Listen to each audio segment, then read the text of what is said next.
most curious as to what job Ben Johnson actually angles for. It feels like he'll get his pick of the litter. The Patriots announced their guy Mike Vrabel over the weekend. They just had his introductory press conference earlier today, so that job is hemmed up. But for the rest of the jobs, it feels like Ben Johnson is the leading candidate until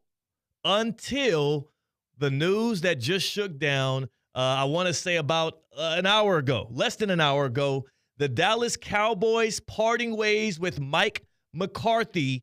Jerry Jones finally deciding on what has seemed like the longest non-negotiation between coach and franchise, especially a Super Bowl winning coach like McCarthy and a franchise that is in the spotlight day in and day out. This tweet from Adam Schefter an hour ago. Mike McCarthy not expected to return to Dallas and is now set to become a free agent per source. The two sides engaged in no discussions about a new deal, and McCarthy is expected to be a candidate in Chicago and New Orleans. Chicago and New Orleans. That's what we keep hearing about Mike McCarthy, who brought what was a team that had a lot of expectations in the Cowboys, but then once Dak got hurt and they had a rough start, those expectations dwindled. But I keep seeing everywhere that they had a disappointing 7-10 season. Like, given the circumstances, 7-10 is pretty damn good for that Cowboys roster. Yeah, I kind of realized that they were on pace to be a 7-win team in week 15, 14, and I was shocked seeing that the Cowboys won that many games. It was a lost season by all means, and all Cowboys fans will tell you that. Like you said, once Dak went down, it's okay, now we're prepping for 2025. Yeah. But 7 wins, I think that is a lot to credit to good coaching, no? If you look at the teams that won around that, the league right now today, especially in the NFC, there were the haves and the have-nots, the teams that were trying to contend and the teams that were clearly going for the number one pick in the draft. And maybe that's what helped the Cowboys to 7 wins in a more crippled season.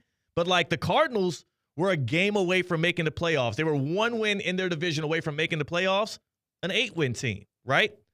You look at the Bears. The Bears were supposed to be a contender this year, 5-win team.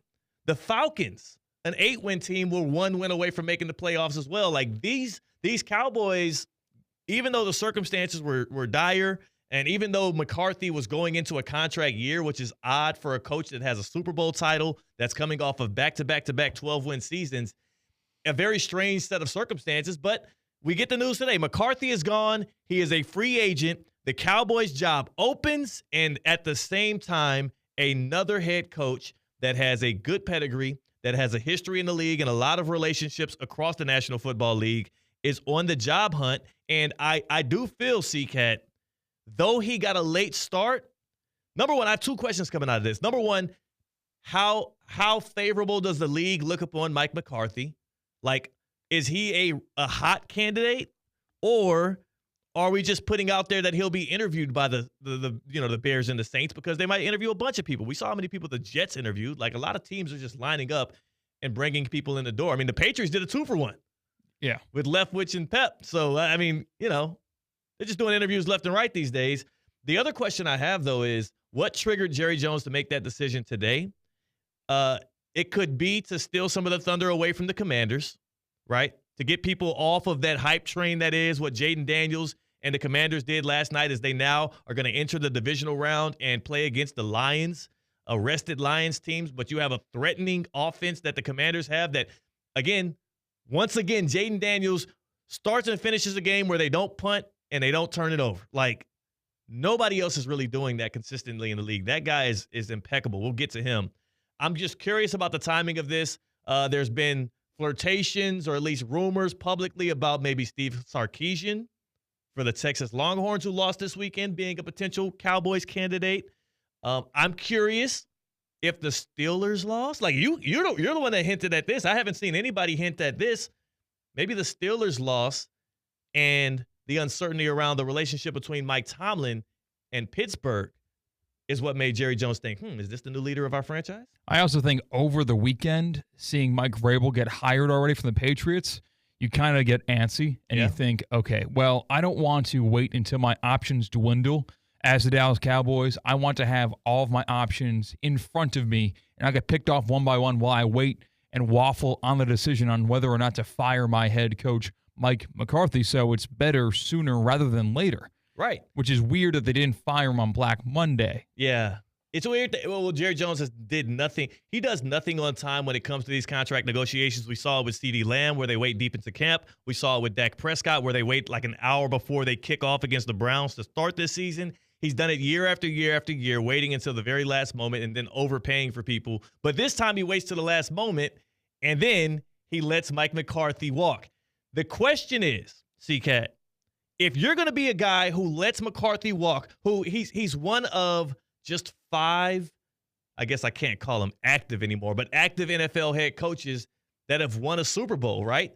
I guess he was one of 6. Now there's only 5. Andy Reid, who has multiple, John Harbaugh, Mike Tomlin, Mike McCarthy, Sean Payton, who's back in the league, and then Sean McVay.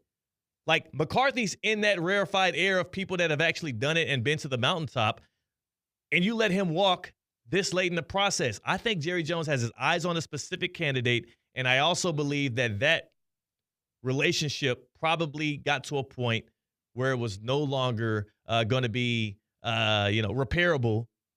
Because Jerry, he just seems like a guy that is as much as loyal as he is and as many opportunities as he gives guys, and he stands beside guys. He's got to be annoying as hell to work for.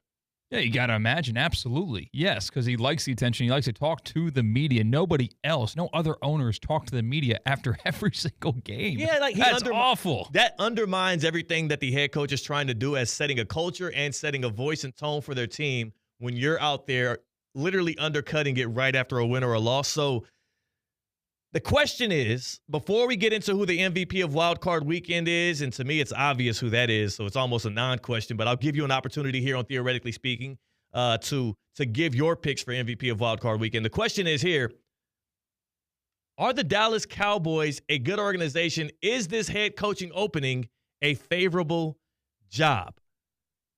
And my answer, because of the longevity in which they keep their guys around and Jerry Jones' commitment to letting people giving his head coaches a chance. He's not one and doneing guys like franchises like the Jets and whatnot, like he gives the Panthers, I think it is a good job, but I do wonder if it's a job that has a rock solid ceiling, and that ceiling is the competence of Jerry Jones. He limits what you're able to do, from setting a culture, from roster building to paying guys on time. Jerry Jones limits everything that the Cowboys are able to do structurally. So though it's a good job because you'll be able to keep cashing checks and you'll have job security for maybe even a decade, even if you're slightly above mediocre, I think if you're somebody that's addicted to winning, if you're somebody that's committed to trying to put out the best possible product year in and year out, game in and game out, that could be one of the most frustrating jobs on the planet, because that guy who pays you, that signs off on the checks, is literally working against you actively. I just can't see like a Belichick one to go there.